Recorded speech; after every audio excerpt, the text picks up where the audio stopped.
Olá, um excelente dia para você que está com a gente aqui na tela da sua TV Cultura Litoral. Meio de mais uma semana, hoje é quarta-feira, 17 de junho de 2026. Vamos juntos em mais uma edição do seu Bom Dia Cubatão. Abrimos a edição de hoje falando que a CMT, Companhia Municipal de Trânsito da cidade, segue investindo em melhorias de mobilidade urbana da cidade. Desde o início deste ano, a companhia já revitalizou cerca de 50 pontos de sinalização, garantindo mais organização e também segurança para os motoristas, motociclistas e pedestres. As atividades incluem pinturas de faixa de pedestres, faixas de retenção, faixas de canalização, lombadas, também de lombofaixas, ponto de ônibus, vagas de estacionamentos preferenciais da cidade, sinalização de solo, manutenção de placas de regulamentação e advertência. Entre os locais contemplados pelas ações da CMT estão importantes vias do município com grande circulação de veículos e também pedestres, como a Avenida Beira-Mar, Cruzeiro do Sul, Washington Luiz, Joaquim Miguel Couto, além de todo o bairro da Ilha Caraguatá, Conjunto Rubens Laras, Bolsões 8 e 9, áreas escolares como a UME Padre Manuel de Nóbrega, Instituto Federal de Cubatão, SESI, UME Professor Dr. Luiz Peruzzi Neto e outras vias importantes da cidade. As melhorias também atendem solicitações encaminhadas pela própria comunidade, você cubatense, levantamentos realizados pela coordenadoria da CMT. A cidade de Cubatão participou de um congresso nacional do Ministério da Educação, isso lá em Minas Gerais. As informações com Alex Castro. A cidade de Cubatão participa do Congresso Nacional de Educação realizado em Minas Gerais. O município já conta com projetos selecionados pelo programa Experiências Inspiradoras de Educação Integral em Tempo Integral, promovido pelo Ministério da Educação em parceria com a Universidade Federal de Minas Gerais. 3 escolas da rede municipal tiveram iniciativas reconhecidas no edital de 2025. A UME Mário de Oliveira, a UME Estado do Amazonas e a UME Usina Henri Borden. Entre os projetos selecionados, o desenvolvido pela UME Usina Henri Borden foi o escolhido para ser apresentado durante o evento. Representaram o município, a Secretaria Municipal de Educação e uma professora da unidade escolar. Durante o encontro, foram compartilhadas experiências pedagógicas desenvolvidas ao longo de 2025. O congresso também reuniu educadores de diversas regiões do país para debates, palestras e trocas de experiências sobre a educação integral, destacando ainda mais as práticas inovadoras desenvolvidas na rede de ensino. Os estudantes que participaram de pelo menos uma edição do Enem nos últimos 3 anos já podem se inscrever para o SISU+. A etapa inédita é contemplada no Sistema Unificado de Seleção. Estudantes que participaram de pelo menos uma edição do Enem entre 2023 e 2025 já podem se inscrever no SISU+, nova etapa complementar do Sistema de Seleção Unificada. A iniciativa amplia as oportunidades de ingresso no ensino superior público ao oferecer vagas remanescentes para o segundo semestre de 2026 em instituições participantes. Podem participar apenas os candidatos que já se inscreveram na etapa regular do SISU 2026 em pelo menos um curso. A adesão ao SISU+ é gratuita e opcional, e as inscrições seguem abertas até sexta-feira, dia 19, pelo Portal Único de Acesso ao Ensino Superior. Nesta edição, 34 instituições de ensino, entre universidades e institutos federais, aderiram ao programa. O candidato poderá escolher entre 2 cursos, independentemente das opções feitas anteriormente, além de atualizar informações socioeconômicas e alterar a mobilidade de concorrência. O sistema utilizará automaticamente a melhor média obtida pelo estudante no Enem, de acordo com os critérios definidos por cada instituição. As notas de corte também estarão disponíveis durante todo o período de inscrições. Obrigado, Malu. O governo federal repassou mais de 300 milhões para combate a incêndios e também desmatamento. O governo destina 337,5 milhões para ações ao combate de desmatamento, prevenção para incêndios e fiscalização ambiental. Serão destinados ao Instituto Brasileiro do Meio Ambiente 194,4 milhões e dos Recursos Naturais Renováveis do IBAMA. O Instituto Chico Mendes de Conservação da Biodiversidade também ganhou um valor financeiro de 143,1 milhões. O intuito é utilizar recursos para intensificar as ações de fiscalização ambiental em unidades de conservação.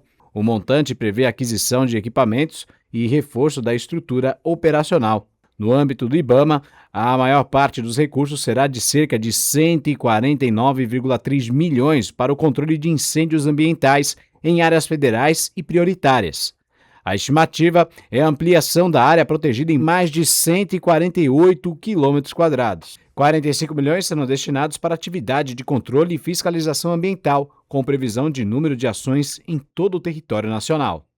E agora o nosso Bom Dia entra no clima da Copa. Você que frequenta o Bom Prato de Cubatão diariamente, atenção! O restaurante também entrou nesse clima da Copa do Mundo. Todos poderão experimentar refeições especiais inspiradas na gastronomia de países da Copa do Mundo. A iniciativa faz parte de uma ação do governo do estado de São Paulo que une alimentação, cultura, levando os pratos típicos aí do cardápio para o Bom Prato. Esses cardápios especiais serão servidos sempre dia de sexta-feira, tá? A medida é válida para a unidade fixa, que fica na rua Cidade Pinhal, no Jardim São Francisco. Na próxima sexta, a nossa equipe de reportagem vai até o Bom Prato acompanhar de perto essa preparação especial dos pratos temáticos e você acompanhará em breve aqui no nosso Bom Dia Cubatão. Seguimos o nosso Bom Dia no clima da Copa agora para falar que hoje vamos começar uma série especial, te levando para recordar momentos e também para quem ainda não conhece, descobrir novas histórias. A maior e mais vibrante Copa do Mundo da história começa aqui. O nosso pontapé inicial é no México, o primeiro país a sediar o torneio pela terceira vez. Nossa primeira parada é na mítica Catedral do Futebol, o Estádio Azteca, na cidade do México, palco das consagrações de Pelé e Maradona. Ele é o grande escolhido para receber o jogo de abertura da Copa de 2026.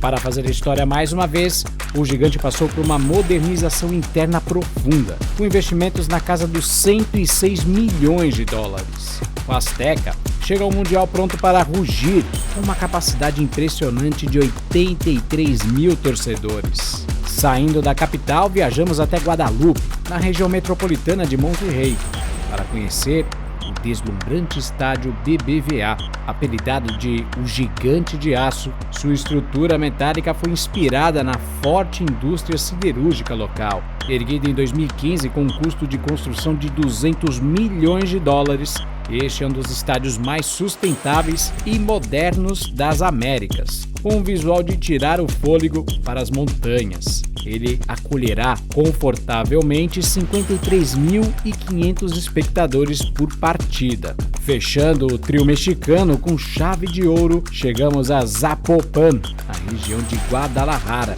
para ver de perto o estádio Akron. Prepare-se, porque o design dele é completamente único. A arena simula o formato de um vulcão, com as paredes externas totalmente revestidas por uma colina de gramado natural vivo.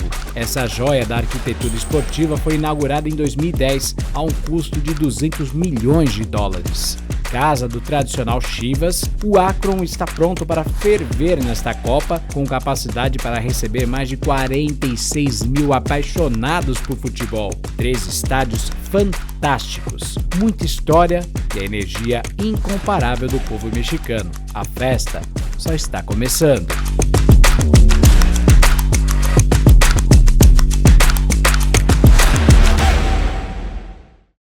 Na próxima sexta-feira, a seleção brasileira entra em campo em mais uma partida da Copa do Mundo 2026. O Brasil enfrentará o Haiti.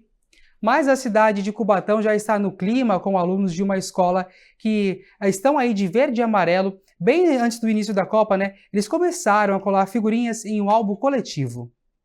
A paixão pelo futebol já tomou conta da Unidade Municipal de Educação Luiz Gustavo de Lima, em Cubatão. Antes mesmo do início da Copa do Mundo, alunos e professores se uniram em uma atividade que incentiva a participação coletiva e o espírito de equipe. A ideia foi transformar 2 álbuns oficiais em um grande painel fixado na parede da escola.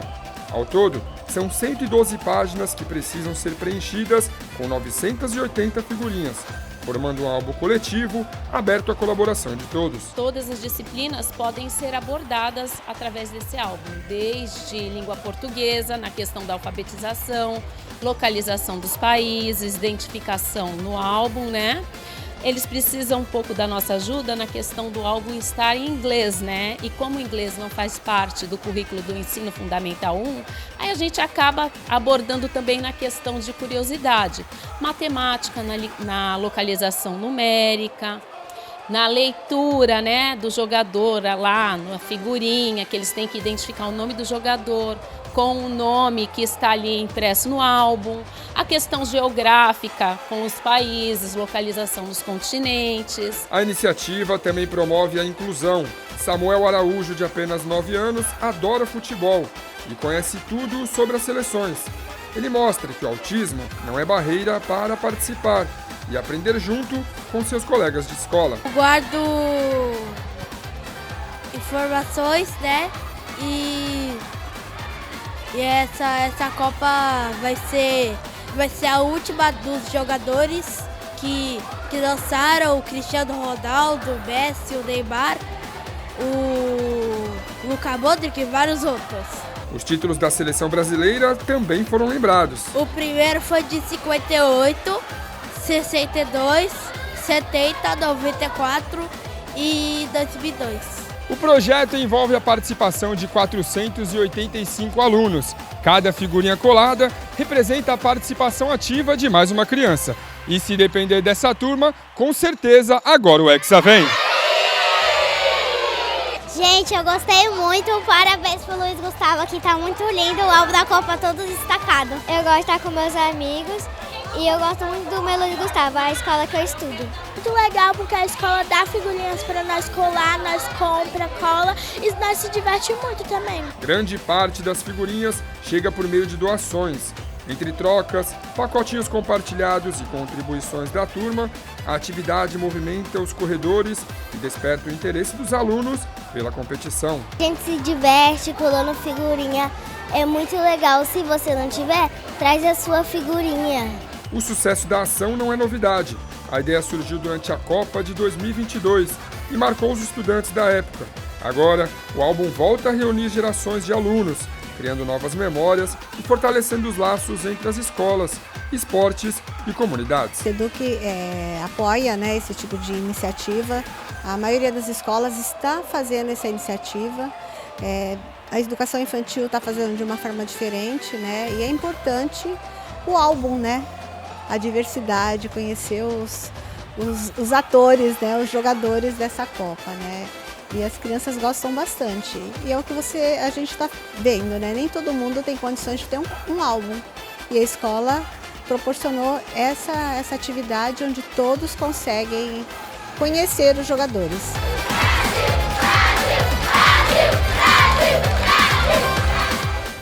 Depois do intervalo Seu Bom Dia, vamos conversar com Douglas Luan, gerente de Relações Institucionais e Comunidades da empresa Usiminas. Vamos falar de diversos assuntos da empresa no município de Cubatão e, claro, a Corrida do Aço, a prova aí de 5 e 10 km que acontecerá no próximo domingo na cidade de Cubatão. Fica por aí, nós voltamos já.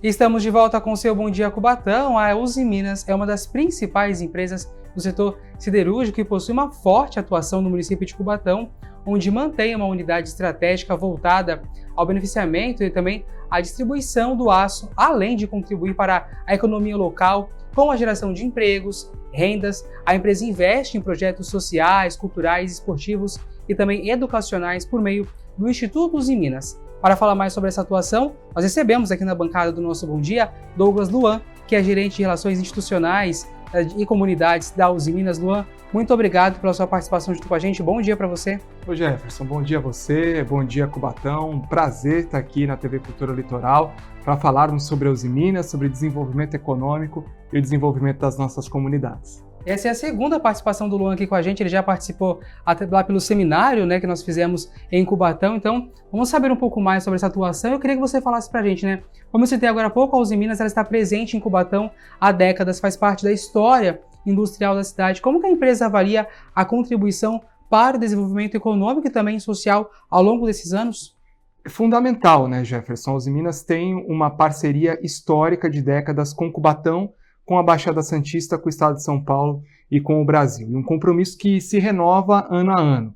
A indústria nacional tem enfrentado muitos desafios, principalmente falando da indústria do aço, que é o nosso negócio, a produção do aço, e transformar esse aço, Jefferson, em soluções para o mercado e para a indústria nacional, né? O aço que está no automóvel, é o aço que vem das Minas, o aço que está na linha branca, no eletrodoméstico, o aço que vai para os implementos agrícolas e ajuda o agro a ser a fortaleza que é no país, tem muito desse aço, desse material que vem da Uzi Minas. A gente tem enfrentado muitos desafios, como eu estava falando, Jefferson, voltados à defesa comercial, à competição isonômica, principalmente quando a gente fala do aço que entra no nosso mercado nacional vindo da China, com subsídios dos quais são muito difíceis de competir.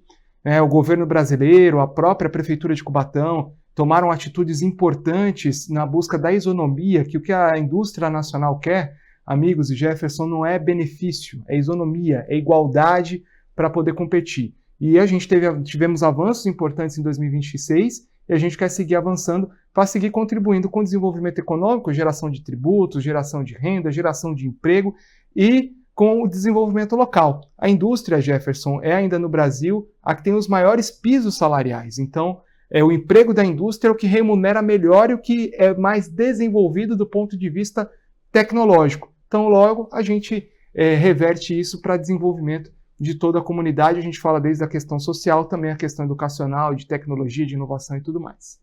Douglas, além da geração de empregos, da atividade industrial no município, quais são hoje os principais frentes de atuação da empresa Uzi Minas voltadas para a população cubatense? Nós desenvolvemos a nossa estratégia, Jefferson e amigos do Bom Dia Cubatão, vinculada ao desenvolvimento da comunidade. Então, indústria e comunidade precisam crescer e se desenvolver de forma conjunta, de forma plena. Esse é um preceito muito forte da Uzi Minas que a gente vem de forma muito arraigada, de forma muito forte com o Grupo T15, com a Ternium, que são os nossos acionistas, né? Então, a nossa estratégia de responsabilidade social, Jefferson, como você falou na abertura aqui da nossa conversa, ela é desenvolvida por meio do Instituto Uzi Minas, que há 30 anos atua com projetos das áreas social, cultural e esportiva, e com o viés educacional ainda mais forte. Então, em Cubatão, a gente tem desenvolvido projetos sociais junto com a comunidade, com um viés educacional ainda mais presente, ajudando na arte e educação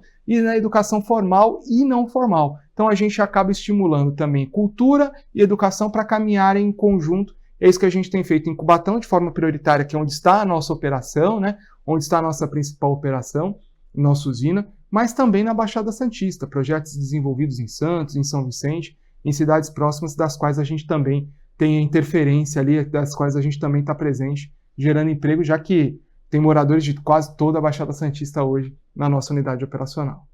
E como que a empresa identifica, as necessidades da população cubatense para poder definir os projetos sociais, culturais, como você falou também, projetos esportivos? Nós ouvimos a comunidade, Jefferson, acho que é um ponto importante. A gente quer ser bom vizinho. E o que faz um bom vizinho, Jefferson, amigos? Ele vai lá e conversa, ele ouve, ele convida para um café, ele estimula um diálogo. Para eu saber a real necessidade da comunidade onde eu estou presente, eu preciso ouvi-la para traçar um diagnóstico ainda mais próximo, cada vez mais próximo da real necessidade. Então, quando a gente fala, por exemplo, do Escola Parceira, que é esse programa de arte e educação que a gente leva para as escolas de Cubatão, do primeiro e do segundo ano do ensino fundamental, atividades no contraturno escolar de arte e educação. A gente leva música, a gente leva teatro, a gente leva oficinas de desenho, a gente leva oficina de grafite. Eu ouço a comunidade educacional, eu ouço a Secretaria de Educação do município de Cubatão, eu ouço o centro ali de formação de Cubatão para desenvolver essas atividades. Eu ouço os pais, eu ouço os professores. Então é assim que a gente desenvolve. É assim que a gente vai começar, Jefferson, agora em julho, o 4º ano da Escola Parceira na Escola Dom Pedro, na Vila Nova, em Cubatão. Então, você de Cubatão, você da Vila Nova, vai receber a Escola Parceira e vai ser um programa, de fato, transformador para mais de 350 alunos dessa unidade escolar tão importante lá da Vila Nova. Projeto esse que eu cobria no passado, quando trabalhava em Cubatão. É muito legal ver a felicidade das crianças saindo um pouco da rotina da escola, daquele livro, caderno ali, fazendo outras atividades. Realmente é muito bacana acompanhar de perto o Escola Parceira. E como é que funciona também a conversa, a relação, você citou muito bem, com os professores, Secretaria de Educação, essa conversa da Uzi Minas com a Prefeitura, com a administração municipal da cidade? Deixa eu só fazer uma correção. A Escola Dom Pedro fica na Vila Natal, não na Vila Nova. Então, uma correção importante. O diálogo também é constante e muito pautado no desenvolvimento e no atendimento de demandas num alto nível, respeitando governança, respeitando integridade, um diálogo sério, um diálogo transparente, porque é assim que a gente tem que tratar as coisas, né, Jefferson? Conversando, a gente chama a prefeitura para uma mesa de conversa, a prefeitura nos chama, a gente ouve e buscamos as composições da melhor forma possível para a cidade de Cubatão e para o munícipe, para o cubatense. É isso que a gente pretende sempre trabalhar e é sempre o nosso foco, priorizar o morador de Cubatão. Então, quando a gente fala de um projeto de esporte, por exemplo, que é a nossa corrida, que vamos falar já agora na sequência, creio eu, né, Jefferson? A gente ouve a Secretaria de Esporte, a gente ouve o gabinete, a gente ouve a Companhia Municipal de Trânsito para poder fazer um bom planejamento, impactar o menos possível a rotina da cidade. Então é assim, um diálogo com o município sempre de alto nível, sempre respeitoso, mas visando principalmente o desenvolvimento das nossas operações, o desenvolvimento da cidade, o bom desenvolvimento de todo mundo. Douglas precisou muito bem. Nosso próximo assunto é a Corrida do Aço. Corrida esta que eu também cobri na minha passagem por Cubatão. Aliás, é uma corrida que se consolidou não só na cidade, mas também na região, né? Vem pessoas de fora participar da Corrida do Aço. Como que vocês então conseguiram consolidar essa prática esportiva tão fiel na cidade de Cubatão? Jefferson, muito bem apontado. E assim, você já é nosso convidado, né, para estar lá conosco na Corrida do Aço, que completa 5 anos agora. A gente vai para a 5ª edição, no dia 21 de junho. Você do Bom Dia Cubatão certamente já deve ter ouvido falar dessa corrida. Esse ano 3.000 pessoas estarão correndo, tomando as ruas de Cubatão, tomando ali a Avenida 9 de Abril, indo até o Cruzeiro Quentista. Quem vai fazer os 5 km vai no Cruzeiro Quentista e volta até Anilinas. Os outros que vão fazer os 10 km seguem até a Vila São José e voltam para Anilinas. Esse caminho, muito importante essa tua pergunta, Jefferson, da consolidação, ele passa por 2 cenários, na minha opinião. O primeiro cenário é o cenário da continuidade, da gente consolidar um projeto junto à cidade de Cubatão, junto à comunidade local, né? A prefeitura abraçou a ideia e, mais do que a prefeitura abraçar a ideia, a nossa equipe, os nossos colaboradores e colaboradoras da usina de Cubatão também abraçaram a ideia. A gente tem inúmeros casos de pessoas que mudaram a qualidade de vida, que mudaram o estilo de vida depois que começaram a participar da corrida. Porque a corrida é gratuita, essa prova é gratuita, você tem direito a um kit, camisa, número de peito e tudo mais, com a contrapartida social de você doar 3 quilos de alimento para o Fundo Social de Solidariedade de Cubatão. Então a gente estimula primeiro a nossa equipe interna para ir, e isso reverbera para a comunidade, porque aí o colaborador ou a colaboradora vão levar os familiares, vão chamar os vizinhos, e assim a gente cria uma grande comunidade de corrida. Esse ano as inscrições, Jefferson, elas acabaram em 12 minutos, assim, foi um sucesso absoluto, um recorde dessas últimas 5 edições. E a gente tem certeza que no dia 21 de junho as ruas estarão tomadas numa grande festa, porque a gente agora vê famílias correndo, participando conosco, e pessoas que, como eu disse, mudaram a realidade. E pegando o gancho da tua pergunta, Jefferson, você falou de trazer pessoas, né, de mobilizar pessoas de outros lugares. A última Corrida do Aço, para você ter uma ideia, e os amigos do Bom Dia Cubatão também, recebeu pessoas de 53 cidades, de 6 estados diferentes em Cubatão. Então, veja que o alcance é nacional. Magnitude, né? Magnitude, exatamente, nacional. E aí hotel em Cubatão lotado, hotel na região lotado, restaurantes em Cubatão cheios, economia movimentando, circulando a economia, fomentando a economia, saúde, qualidade de vida. É isso que a gente acredita. Tá certo, Luan. Nosso papo é muito bom, mas o tempo de televisão também é bem corrido. Queria agradecer a sua participação, sucesso para você e volte sempre aqui com a gente. Olha, agradecer o convite aqui dos amigos da Cultura Litoral, do Bom Dia Cubatão. Sempre bom estar aqui falando da Uzi Minas, a gente está sempre à disposição. Nos procure nas redes sociais para saber mais dos nossos projetos. Um abraço a você, Jefferson, e bom dia, Cubatão. É isso, turma. Eu conversei então com Douglas Luan, né? Ele que é Relações Institucionais da empresa Uzi Minas, gerente de Relações Institucionais da Uzi Minas e também comunidades da empresa. A gente fica por aqui. Muito obrigado pela sua companhia. Na sequência vem Café com o Zaidan. Mais informações na nossa página do Instagram, Jornalismo TV Cultura Litoral, e acessando também o portal costanorte.com.br. Na sua hora do almoço tem Jornal Litoral. Um ótimo dia para você. Tchau!